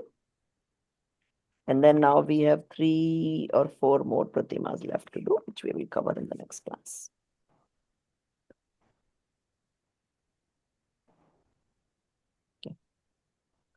सहजानंदी शुद्ध स्वरूपी अविनाशी हूँ आत्म स्वरूप सहजानंदी शुद्ध स्वरूपी अविनाशी हूँ आत्म स्वरूप सहजानंदी शुद्ध स्वरूपी अविनाशी हूँ आत्म स्वरूप निज निधि निज में बताई यह अनंत उपकार है इसके लिए जिन वाणी माँ को वंदना शत बार है वंदना शत बार है।